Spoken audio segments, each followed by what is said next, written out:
Alors moi, j'ai 39 ans. Je viens d'avoir 39 ans. Je suis né le 24 février. Poisson, ascendant Capricorne, si ça parle. Le 24 février 1995, j'avais 8 ans. Et comme un petit signe de la vie, mon grand-père maternel est décédé. Et ouais, hein. Le jour de mes 8 ans, petit cadeau, c'est bien. Vous allez voir qu'après, il y a d'autres choses. C'est rien, c'est les prémices, ça. Et pendant que je soufflais mes bougies, donc mon grand-père était à l'hôpital, il est décédé. Et je me souviens encore du retour de ma mère quand elle est rentrée de l'enterrement. Et elle m'a sorti une phrase qui restera gravée, je pense, à jamais. Puisque ma mère, en fait, quand elle est rentrée, elle m'a dit « Pendant que tu fêtais ton anniversaire, moi, j'enterrais mes parents. » C'est bien pour un enfant de 8 ans. Vous avez vu un peu forcément, ce jour-là, sans forcément comprendre ce qui m'arrivait, j'ai découvert quelque chose. Que malgré tout ce qui peut nous arriver dans la vie, en fait, tous les moments qu'on vit nous plongent forcément dans quelque chose. Et ça, en fait, on ne nous l'apprend pas dans la vie. On ne nous apprend pas, en fait, que les épreuves nous mettent devant des murs et qu'on doit soit le contourner, même s'il ne faut pas, il faut plutôt le gravir. Et on ne nous apprend pas à vivre avec la douleur, en fait. On est d'accord ? Malheureusement. On ne nous apprend pas à traverser les épreuves, on ne nous apprend pas à nous reconstruire. Ben ouais. Hein. Alors on fait comme on peut. On encaisse. Qui c'est qui a déjà encaissé ici sans rien dire ? Porte sur les épaules. On essaye d'avancer. Et même parfois d'ailleurs on fait semblant. Ouais, c'est dur. Hein. Et pendant longtemps, moi aussi, hein, je suis le premier, hein, j'ai subi. Et moi pendant longtemps, j'ai été très passager, voire trop passager de ma vie. D'où le titre du livre. Les événements, ils s'enchaînaient, et j'avais qu'une seule impression, en fait, c'était de subir. On prenait encore une, puis on se relève et on en reprend encore une, et ça continue encore et encore, comme dirait l'autre. Jusqu'au jour où, la vie, en fait, elle m'a mis un grand coup, elle m'a dit, tu comprends pas, on va te mettre ce qu'il faut. Et après cette épreuve, que je n'avais plus de choix d'ignorer, j'ai compris que j'avais deux autres choix. Soit je continue à subir, comme beaucoup malheureusement font, soit je me dis, je vais essayer de comprendre ce qui se passe et comprendre pourquoi on me met face à ces épreuves. Et c'est pour ça que je suis là aujourd'hui, parce que la preuve, c'était pas prévu. Comment ce qui nous brise peut devenir ce qui nous construit ? Vaste question, vous avez 6 heures. Et surtout, justement, comment passer de passager à messager ? Ce moment où je me suis posé la question, où je me suis posé cette phrase, en fait, je ne l'ai pas comprise tout de suite. J'ai mis du temps à le comprendre. D'ailleurs, Anaïs, qui est dans la salle, peut en confirmer, parce qu'elle me l'a répété encore il n'y a pas longtemps. Mais je crois qu'avec le recul, en fait, c'est vraiment ce point de bascule, c'est là où tout a commencé. En fait, pendant longtemps, j'ai vécu beaucoup de choses sans vraiment comprendre ce qui m'arrivait. Hop. Donc des moments difficiles, des pertes, des situations. Et comme beaucoup, j'ai fait ce qu'on nous apprend, donc j'ai avancé, j'ai encaissé, j'ai fait comme si ça allait. Et je pense que beaucoup d'entre vous ont déjà ressenti ça. Ouais. Mais après, on a continué à avancer. Vous savez, cette impression de ne pas vraiment choisir, en fait. Vous savez, des fois, on se dit, on va prendre des pâtes ou du riz. Puis en fait, on n'a pas le choix avec des pâtes. Ah, c'est vrai. Des fois, on se dit, on va faire quoi à manger ? Des pâtes ou du riz ? Bon, mais il n'y a que des pâtes. Donc en fait, on n'a pas vraiment l'impression de choisir. En fait, on subit un petit peu ce qui nous arrive. Et c'est un petit peu ça, la résilience, en fait. Et je suppose que beaucoup d'entre vous ont déjà eu ça. Putain, il y en a marre. Encore. Ça vous parle ? Eh oui. Ça, c'est très important. En fait, c'est un sentiment que beaucoup ressentent, mais beaucoup refoulent, parce qu'en fait, on ne nous a pas appris à travailler avec ça. Et malheureusement, vous savez de quoi je parle. Et donc, à ce moment-là de ma vie, en fait, j'étais vraiment devenu un passager de ma vie. Mais quand je vous dis un passager, vraiment, c'était un stade vraiment très haut. En fait, je me suis fait l'exemple hier, j'étais dans un Blablacar, j'étais passager, et en fait, je choisissais ni la vitesse, ni les virages, ni la direction. Je me laissais porter par la vie. Je suis là, mais voilà, on se laisse conduire. Bah, le problème, c'est qu'on ne peut pas passer des années comme ça. Bah non. Sinon, ça va poser problème. Et à un moment, il faut soit avancer, soit réagir, parce que sinon, à subir sans jamais transformer, ben, la vie a continué comme ça. Et justement, ben, sans agir, sans avancer, sans comprendre, et ben, les épreuves, elles ont continué. Jusqu'au jour où, malheureusement, ben, là, j'ai pas eu le choix. Rester passager, c'était plus possible. Puisque justement, la vie, elle m'a dit, hé, Coco,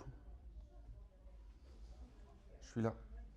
Parce que ce jour-là, on est en 2012, donc quelques années après, mes enfants sont passés par la fenêtre du 3e étage. Ouais, non, c'est pas une blague. Hein. 4 ans et 2 ans.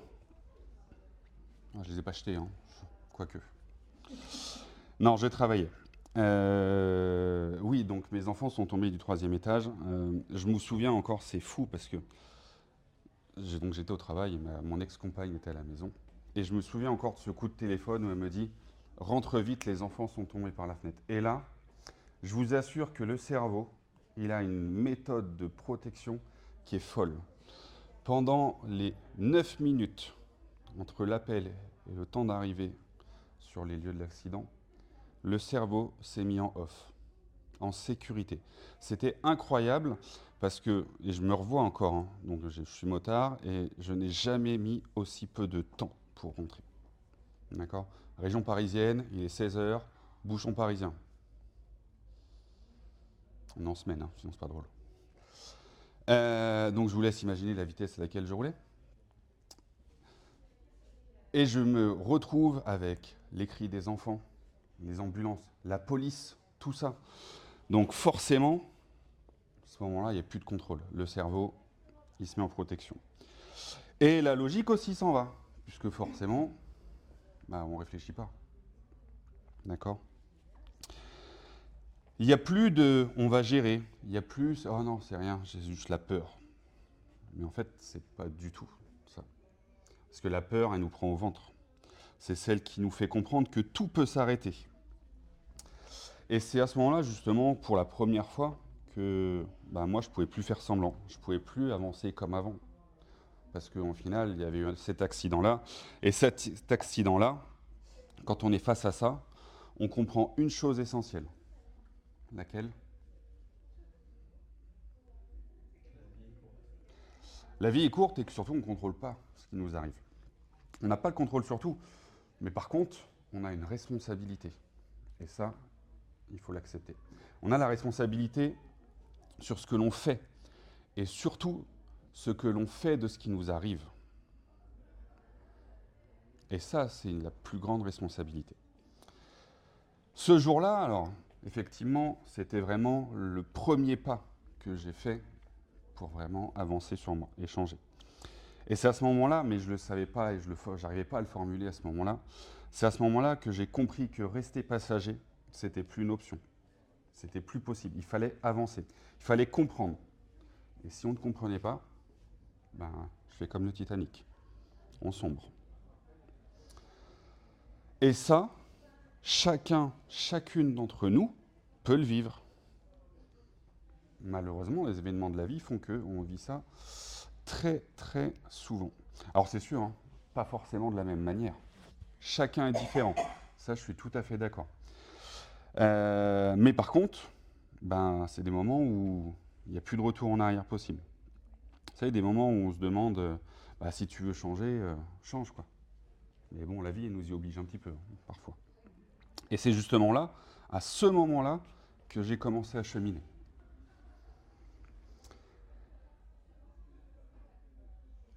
Alors, je vous rassure, c'était pas un chemin facile, parce qu'après, derrière, on m'a remis 2-3 petites claques derrière la tête.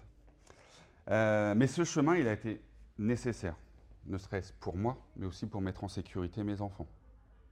D'accord ? Et là, après la question, Ben, ok, il y a un accident, une séparation. Qu'est-ce que je fais de ça? Qu'est-ce qu'on fait de ça? Comment on avance après avoir pris une grande claque comme ça? Alors je vous rassure, les enfants vont bien, j'ai le grand qui est là. Je ne sais pas poser les questions. Ah non, mais il faut laisser un peu de temps, sinon. Et puis donc je me suis posé cette question-là, et en fait pendant longtemps, j'ai pas eu la réponse. Faut être clair, hein. Parce qu'en fait on avance, puis on travaille. Alors, je passe tout ce qui est procédure judiciaire, aide sociale à l'enfance, etc. Mais forcément on continue à avancer, on se pose des questions. J'ai jamais eu la réponse, même aujourd'hui d'ailleurs. Est-ce que j'ai vraiment la réponse complète? Anaïs me dirait que non. Oui, après, il faut continuer à avancer, malgré qu'on n'ait pas la réponse, mais il faut continuer à avancer et pas rester en arrière. Il ne faut jamais chercher à trop comprendre. Exactement. C'est le lâcher prise, hein. Et justement, en fait, on croit souvent que le déclic, il arrive d'un coup. Souvent, on dit « Ah, du jour au lendemain, j'ai changé ». Ouais, non. On prend la décision de changer, mais le chemin, il est très très long. Et c'est là où c'est paradoxal, puisque justement, on se dit ah, « c'est une évidence, je change ». Bah, moi, ça s'est pas du tout passé comme ça. Après l'accident, il y a eu beaucoup de flou, des questions, parce que comment ça se fait que l'accident il ait lieu? De l'incompréhension, parce que derrière, en fait, le jour de l'accident, donc j'étais au travail, le lendemain, on me place en garde à vue, parce que je travaillais. Oui, oui, je sais. Et surtout, après, il y avait beaucoup d'émotions, de la peur, parce qu'on se dit, bah, qu'est-ce qui va arriver aux enfants, etc. Bah oui, quand on arrive, on ne sait pas ce qu'on va découvrir. De la colère, parce que forcément, très très en colère envers mon ex-compagne.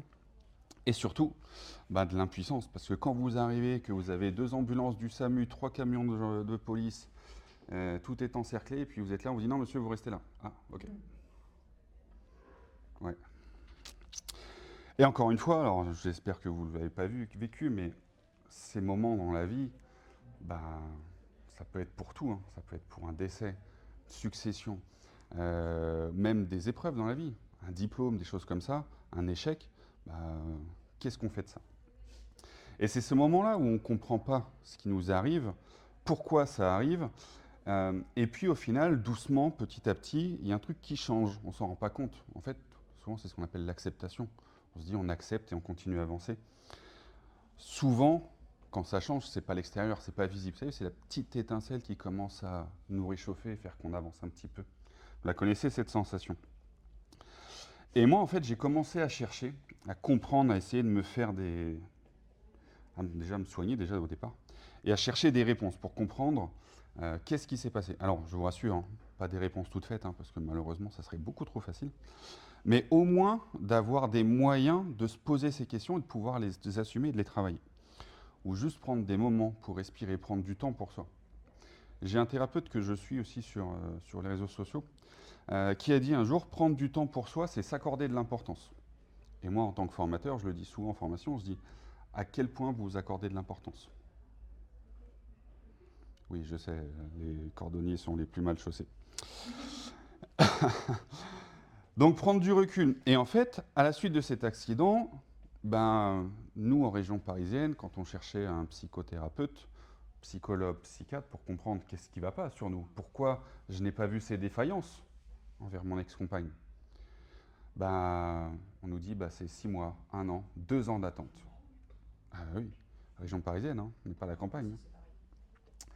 Et donc, en fait, je me suis orienté, parce que j'en parlais avec ma mère à l'époque. Elle me dit, bah regarde si tu vois des sophrologues.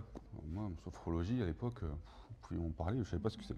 Puis j'en trouve une, vraiment, à allez, un petit kilomètre de la maison, thérapeute sophrologue. Et c'est comme ça que j'ai découvert mon premier outil, la sophrologie, les relaxations. Ça paraît bête, hein. Oh, mais qu'est-ce que ça fait du bien. D'ailleurs, ma femme me fait rire parce que tous les soirs, en fait, moi je fais une relaxation le soir, quand je suis couché, que je suis dans mon lit, et en quelques minutes, ça y est, je suis endormi. Hein. Alors, des fois, ma femme, elle me parle, et puis elle me dit, ah bah c'est parti. Donc je me fais engueuler parce que, en gros, bah, le soir, elle me dit, ouais, tu t'es encore endormi, je te parlais, et t'es plus là. Bah, en fait, parce que je me conditionne le soir, et on lâche tout, et voilà. Outre la sophrologie, après on a découvert la méditation, qui en découle en fait au final, hein. Et après d'autres spiritualités intérieures un petit peu plus poussées, mais ça c'est un petit peu plus tard, comme le cacao sacré du Guatemala. Ça on pourra en reparler si vous voulez tout à l'heure. Et qui m'ont aidé un petit peu à comprendre un petit peu ce qui se passait. Puisqu'en fait j'ai travaillé sur moi. Chercher la réponse de ce qui va mal chez l'autre, c'est peine perdue, hein. Que ça soit clair, hein. Déjà, n'oubliez pas qu'on ne peut pas aider quelqu'un qui ne veut pas être aidé. Et ça a été une grosse erreur parce que pendant plusieurs mois, j'ai essayé d'aider quelqu'un qui ne voulait pas et ça a été très compliqué. Puisque en fait, en gros, on reprend tout, hein, c'est pour ça qu'on prend. Et puis un jour, en fait, au lieu de me demander pourquoi ça m'arrive, en fait, c'est justement qu'est-ce que ça me cherche à me dire. C'est la vraie question, en fait, qu'est-ce que ça me cherche à me dire. Et c'est en fait la véritable bascule. C'est comment on prend cet événement et on en transforme en carburant. Parce que cette question, en fait, elle change absolument toute votre vision. Puisque vous passez de victime, alors victime c'est un mot fort, hein, je l'entends, mais quand on subit quelque chose, on est victime. On rate le bac, on est victime de notre échec. Qu'on soit d'accord. Et on n'est plus victime, on est observateur. On passe de subir à commencer à comprendre. Je dis bien commencer à comprendre, parce que la compréhension, elle prend beaucoup de temps. Puis d'ailleurs, je dis souvent que ça se terminera jamais. Souvent, vous avez certains thérapeutes vont dire que c'est une prise de conscience. Pour faire un petit peu le parallèle. Enfin, peu importe comment on s'appelle. Le but, c'est de vraiment changer notre regard, changer notre fusil d'épaule et se dire, ok, je ne sais pas si vous l'avez déjà vu, cette image où vous avez deux personnes face à face et il y a un 9 ou un 6 écrit au sol. Voilà. Non, ça vous parle pas? Si, si. Ou alors vous avez aussi une autre vision, c'est un dessin d'un côté et de l'autre un autre. Ouais, exactement. La compréhension Exactement. de ce qu'on est. Exactement. En fonction de où on se trouve, la compréhension de la situation est totalement différente. Pendant longtemps, en fait, j'en ai voulu à la police, à l'aide sociale à l'enfance, d'avoir, entre guillemets, mis les enfants, les avoir placés, la police de vouloir me mettre en garde à vue alors que j'étais en train de payer leur salaire. Non, mais il faut vous dire ce qu'il y a, hein. Quand on me met en garde à vue, mais je travaillais en fait, j'étais pas parti faire des courses, quoi, j'étais au boulot, hein. Donc pendant longtemps, en fait, j'ai vraiment, vraiment voulu, et puis au final, à un moment, on dit non, mais au final, ils avaient raison. Encore une fois, hein, c'est leur métier, ils protègent. Oui, mais on n'est pas là pour en parler. Non, mais ça me vient de Ce qui compte, c'est vraiment en fait le changement de regard, de se dire, ok, non, ok, effectivement, il y avait un problème, il a été traité. L'épreuve, en fait, elle disparaît pas comme ça. C'est à partir de ce moment-là où elle commence à prendre du sens. Parce qu'en fait, justement, comme on change de regard, on a une vue extérieure. Donc on commence à comprendre un petit peu ce qui se passe. Et c'est là que j'ai compris justement quelque chose d'essentiel. La souffrance n'était pas là pour me briser, mais pour me transformer. Alors transformer, c'est un mot que je vais dire souvent, parce que j'ai un organisme de formation qui s'appelle Transformation. Alors à l'époque, je ne savais pas pourquoi, maintenant je le comprends. Mais deux raisons, parce que je fais de la formation en transport, donc transformation, et parce que justement j'accompagne les chefs d'entreprise à transformer leur vision, notamment à avoir des vraies visions de chefs d'entreprise, et pas seulement... Hein? Et du boulot à faire. Oui, oui, Ils ont du boulot à faire. ça, on est d'accord.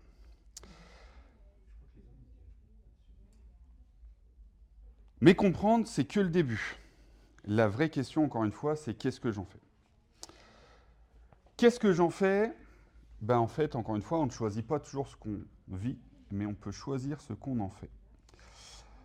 Chaque épreuve que j'ai traversée, en fait, suivait le même schéma, le même chemin.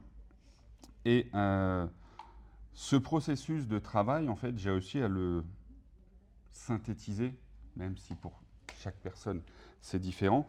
Mais je l'ai synthétisé en 3 étapes. La première, on en a parlé tout à l'heure, on a parlé d'acceptation. Moi, je n'utilise pas le terme acceptation, je dis accueillir. On accueille l'épreuve. Une fois que j'ai accueilli l'épreuve, je vais essayer de la comprendre. Deuxième étape. Et troisième étape, je transforme l'essai. Bon, on n'est pas sur une terre de rugby, mais bon. La première étape, donc, c'est celle que l'on évite le plus. Hein. Accueillir, hein. Accepter l'épreuve. Parce que justement, face à la douleur, notre premier réflexe, c'est quoi? Et donc, quoi? Eh oui, la fuite.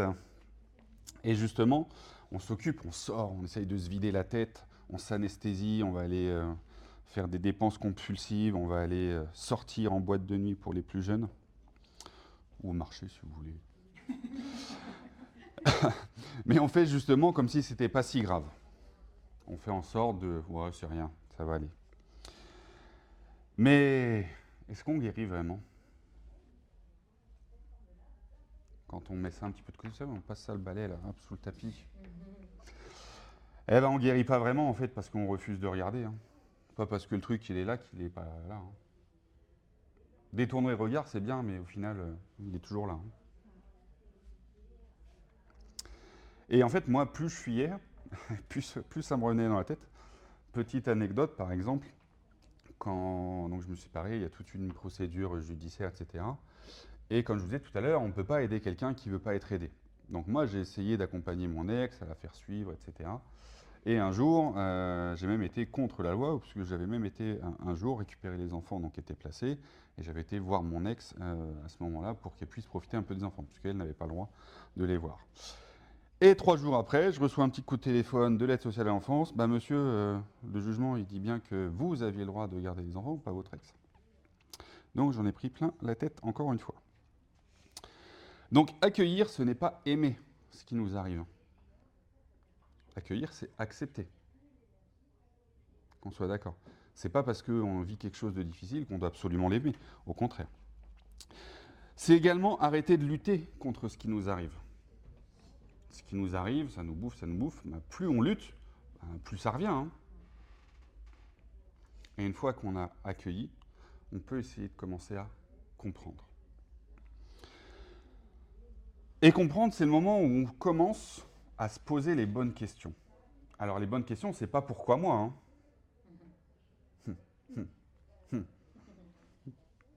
Ça te demande bien pourquoi tu rigoles. Mais encore une fois, qu'est-ce que ça cherche à me dire? Pourquoi j'ai vécu ça? Qu'est-ce que ça essaye de m'apprendre? Encore une fois, c'est qu'est-ce que ça cherche à me dire? Comprendre ce qui m'arrive pour avancer et guérir. Et en général, c'est à partir de là où il y a un petit truc qui fait « Ah, ouais, ok, une petite porte qui s'ouvre, on va aller voir ce qui passe un petit peu. » C'est là que justement, l'épreuve qu'on a subie, parce que je rappelle qu'on l'avait subie jusqu'à maintenant, cette épreuve-là, elle commence à nous dire « Ah oui, ben en fait, je l'ai vécu parce que j'avais des peurs, j'avais des blessures, j'avais ce qu'on appelle aussi les schémas répétitifs. » Après, on pourrait parler de transgénérationnel pour les plus aguerris, mais on nous apprend encore plein de trucs, puisqu'on travaille sur soi, donc on va aller chercher à comprendre pourquoi on a vécu ça. Et comprendre, c'est remettre du sens là, en fait, où il n'y avait pas de sens, où il n'y avait plus de sens même. Et enfin, une fois qu'on a compris qu'est-ce qui n'allait pas, on va donc transformer cet événement.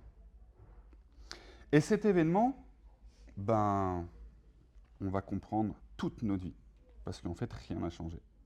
Transformer, c'est passer à l'action. C'est décider de faire quelque chose de différent. Une véritable épreuve, en fait, ne nous transforme pas. C'est ce que l'on en fait qui va nous transformer. On peut tous vivre un deuil. On peut tous vivre un accident de la vie. Par contre, qu'est-ce qu'on en fait derrière? Est-ce qu'on l'utilise pour une force ou une faiblesse? On a tous perdu des proches. Ouais. Le plus dur, c'est les amis, hein, quand on enterre les amis. Quand on enterre les parents, ça va, les frères, bon, un peu plus difficile. Les amis, c'est compliqué. Très compliqué. Surtout quand c'est injuste. Mais bon, ça après. Et qu'est-ce qu'on en fait, justement? Ben, on accueille, on comprend et on se transforme. 3 étapes, au final, simples, mais qui nous permettent tellement de choses, des étapes tellement puissantes. On accueille, on comprend, on transforme. Alors attention, hein, c'est pas facile. Hein. Ça, on est tout à fait d'accord. Chaque personne est différente. Par contre, des étapes qui peuvent prendre du temps, mais qui sont nécessaires pour avancer. Et contrairement à ce qu'on peut penser, hein, tout le monde en est capable. Comme dirait un film, hein, c'est la volonté. Hein. Qu'est-ce qu'on fait de ça? Sur ce chemin, il y a quelque chose d'essentiel qu'on oublie très souvent également. D'ailleurs, vous êtes là et je pense que ça joue aussi là-dessus. Quand on tombe, on se relèvera. Pas de trois. Quand on tombe, on se relève généralement pas seul. Sauf dans la rue où tout le monde nous regarde tomber. Ça, c'est autre chose. Pourquoi? Parce qu'en fait, on a souvent tendance à croire qu'on doit être fort, tout seul.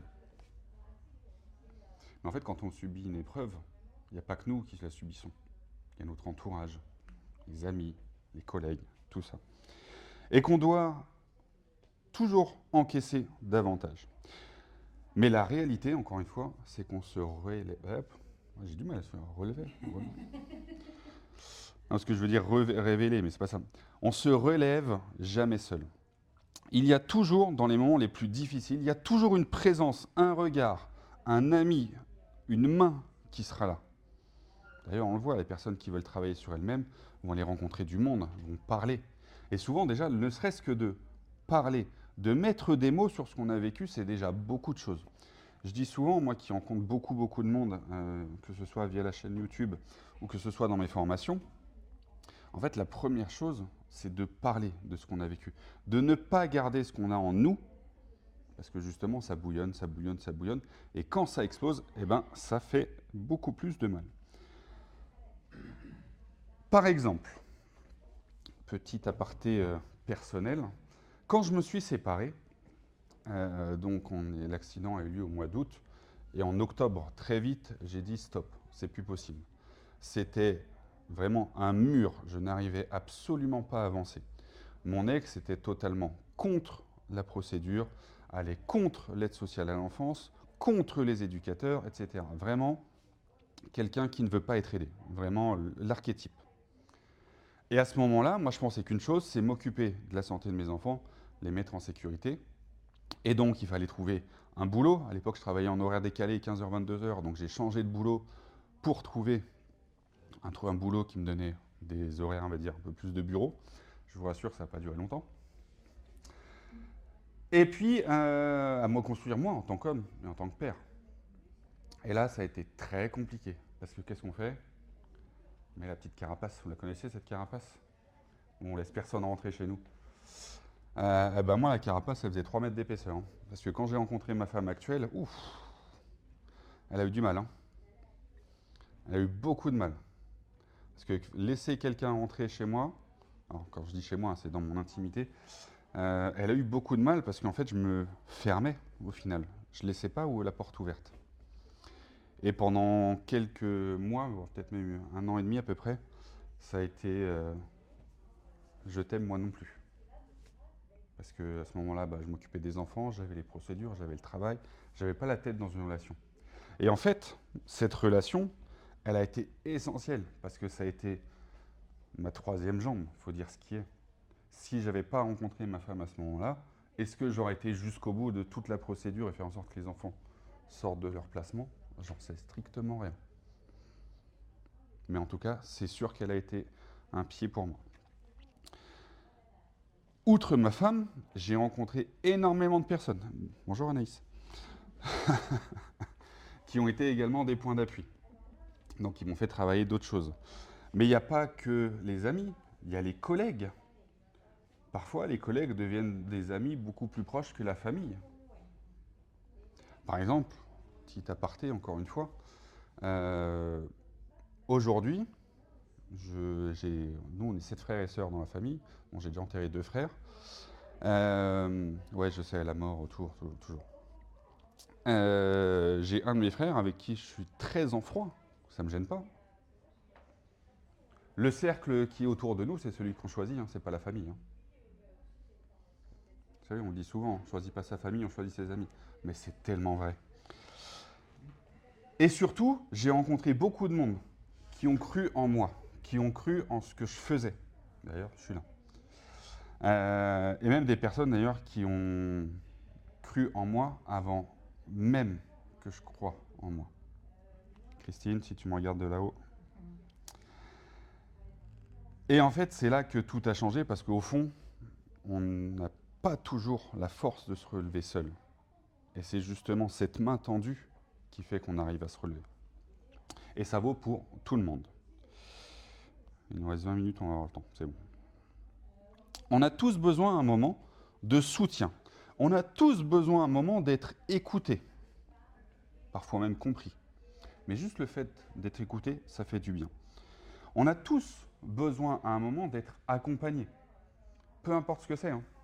Et je le dis souvent, parce que monsieur il est là, donc c'est le seul, hein, désolé.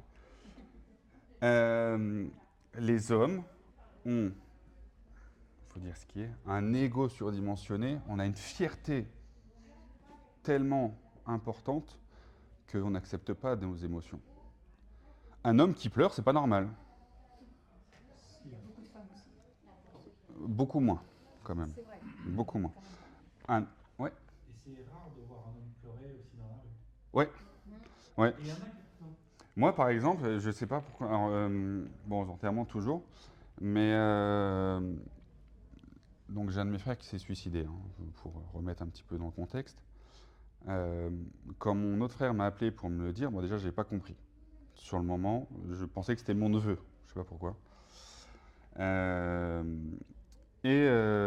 Donc je pars travailler, travailler. Et je sais pas pourquoi, il y a une chanson à la radio qui passe, et là je me mets à pleurer dans la voiture, mais à pleurer comme waouh. Et en fait ça a été libérateur.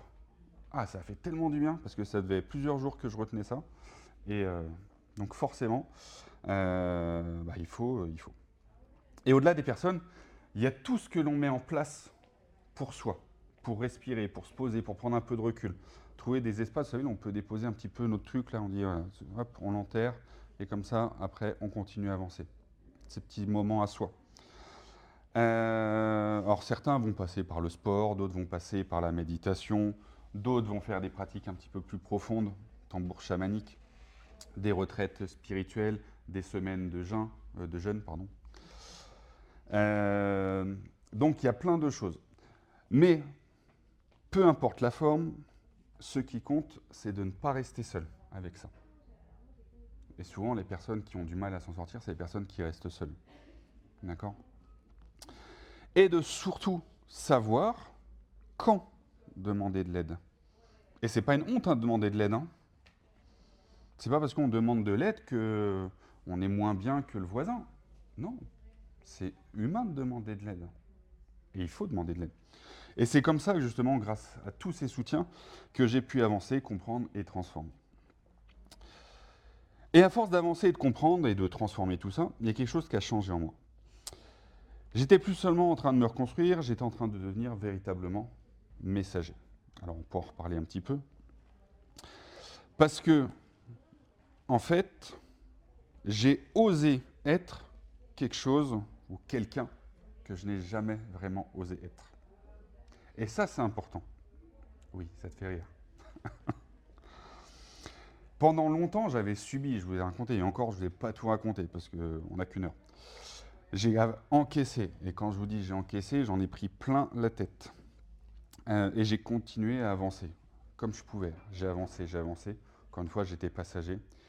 Puis un jour, j'ai dit, allez, stop, on arrête. Tout ce que j'ai vécu n'était pas là par hasard. Tout ce que j'ai vécu était là pour me faire comprendre quelque chose et pouvoir me transformer. Et encore une fois, attention, mon vécu, ce n'est pas une vérité. C'est ce que moi, j'ai vécu. Après, on arrive à en découler des généralités, mais ce n'est pas une vérité. C'est ce que j'ai vécu, moi. Et ce que j'ai vécu, ce n'était pas là pour me punir. Hein. Au contraire. Ouais, je sais. Anaïs, elle me le répète à chaque fois. Pas pour me briser non plus, mais justement pour m'apprendre que chaque épreuve avait laissé une trace. Une compréhension, une force. Le moindre petit truc, chaque épreuve que l'on a vécue, le fait de devoir préparer une conférence à 23h, c'est une capacité à voir autrement. Et là, justement, à force de transformer, je ne pouvais plus garder pour ça. C'est pour ça que d'ailleurs j'ai écrit ce livre. J'étais en train de véritablement vivre mon histoire. Et ça, c'est important de vivre son histoire. Et c'est là que j'ai posé ce fameux concept de passager à messager. Alors, messager, attention, ça ne veut pas dire être parfait, hein. Bon, sauf pour moi.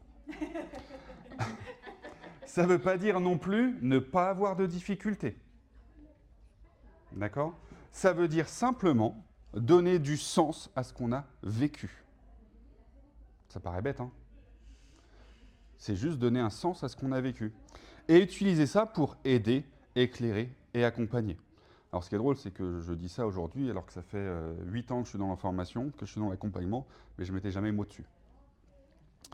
Sauf il y a quelques temps où je me suis fait avoir. Mais ça, je vous laisserai voir sur YouTube. Et ça, justement, le fait de pouvoir transformer ça, c'est pas réservé à quelques personnes. Tout le monde en est capable et tout le monde a quelque chose à transmettre. Parce que chacun et chacune, vous avez tous traversé des épreuves, vous avez tous transversé des choses. Et ces choses-là, on a tous quelque chose à transmettre. On peut apprendre de n'importe qui, que ce soit des plus jeunes, des plus anciens, des femmes, des hommes, pour ceux qui sont misogynes. Ça arrive, malheureusement encore aujourd'hui. On a tous à apprendre de quelqu'un d'autre. Et au contraire, hein, moi je suis avide de connaissances et j'adore apprendre. Par exemple, là, j'ai mon petit voisin, je pourrais l'écouter des heures parler de l'histoire du village. C'est génial. Et on a un petit moulin qui a presque 500 ans dans le village, c'est lui qui faisait les visites avant. C'est fou. Et justement, chaque histoire, et surtout votre histoire à vous, ça peut devenir une force, et je dirais même une source d'inspiration. Je vous le disais tout à l'heure, on a tous vécu un deuil, mais comment vous avez surmonté ça ? Parce que justement, je vous disais tout à l'heure, mon grand-père est décédé le jour de mes 8 ans.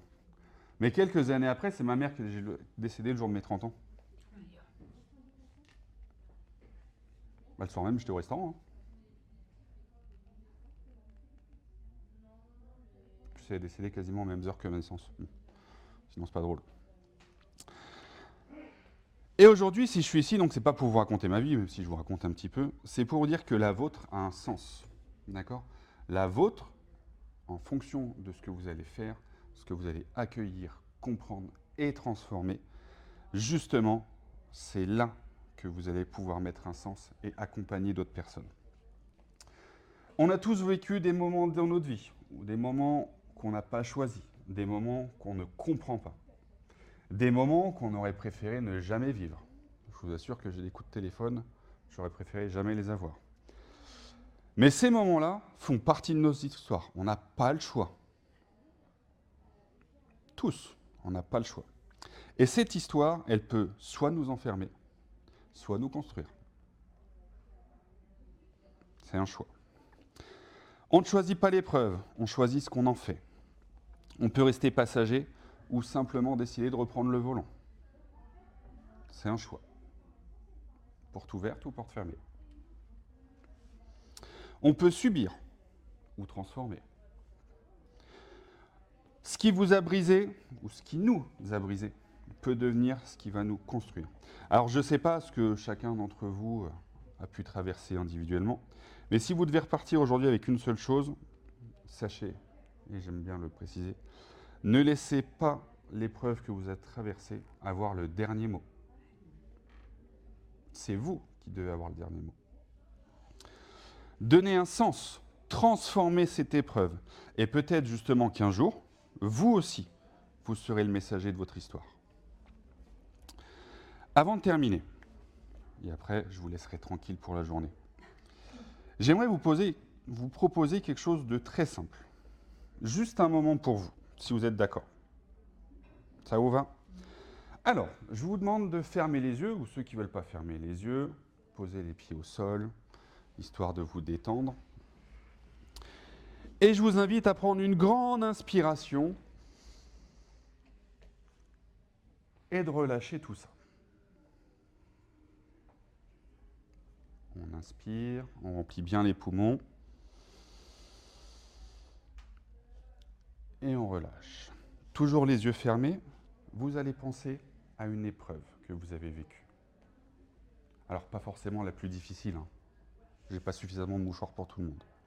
Mais une épreuve que vous avez vécue, pensez-y.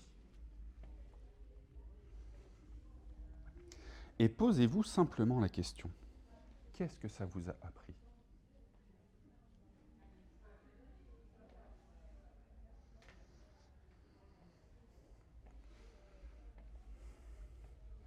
Alors peut-être qu'il n'y a rien qui va venir, hein. Ça c'est pas grave. Peut-être juste un mot, une phrase. Ou peut-être juste une incompréhension, dire ah en fait j'ai rien appris, bah, c'est pas grave, on a forcément appris quelque chose. Et quand vous êtes prêts, ouvrez les yeux.